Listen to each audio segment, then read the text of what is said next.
शान्तं शाश्वतमप्रमेयमनघं निर्वाणशान्तिप्रदं ब्रह्मा शम्भुफणीन्द्रसेव्यमनिशं वेदान्तवेद्यं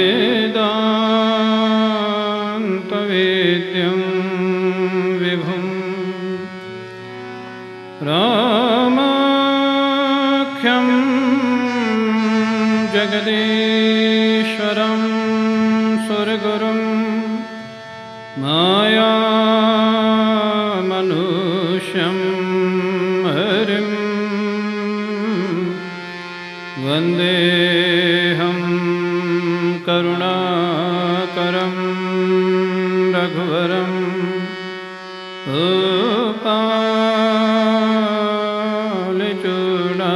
गोपालचूडामणिं वरहापीडं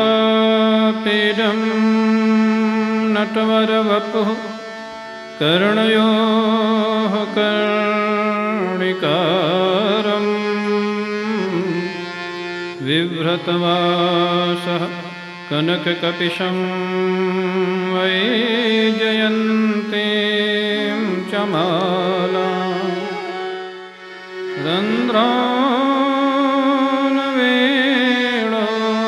रन्ध्रानवेणोरधरसुधया पूरयन् गोपवृन्दैः वृन्दारण्यं स्वपदरमणं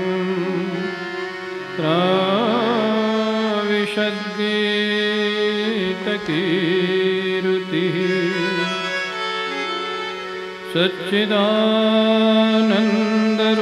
सच्चिदानन्दरूपाय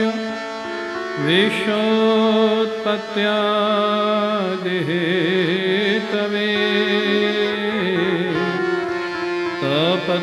तापत्रयविनाशाय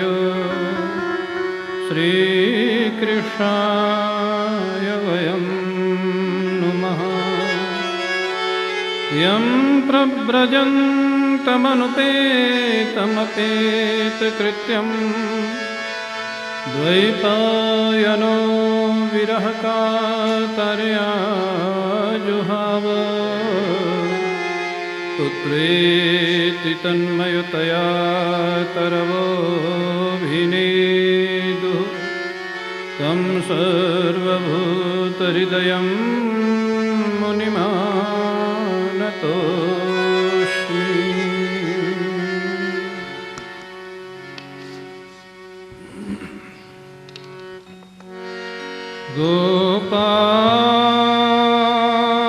गोपाल राधे कृष्ण गोविंद गोविंद गोपाल राधे कृष्ण गोविंद गोविंद गोपाल राधे कृष्ण गोविंद गोविंद गोपाल राधे कृष्ण गोविंद गोविंद गोपाल राधे कृष्ण गोविंद गोविंद गोपाल राधे कृष्ण गोविंद गोविंद गोपाल राधे कृष्ण गोविंद गोविंद गोपाल राधे कृष्ण गोविंद गोविंद कृष्ण गोविंद गोविंद कृष्ण गोविंद गोविंद कृष्ण गोविंद गोविंद कृष्ण गोविंद गोविंद कृष्ण गोविंद गोविंद कृष्ण गोविंद गोविंद कृष्ण गोविंद गोविंद कृष्ण गोविंद गोविंद गोपाल राधे कृष्ण गोविंद गोविंद गोपाल राधे कृष्ण गोविंद गोविंद गोपाल राधे कृष्ण गोविंद गोविंद गोपाल राधे कृष्ण गोविंद गोविंद गोपाल राधे कृष्ण गोविंद गोविंद गोपाल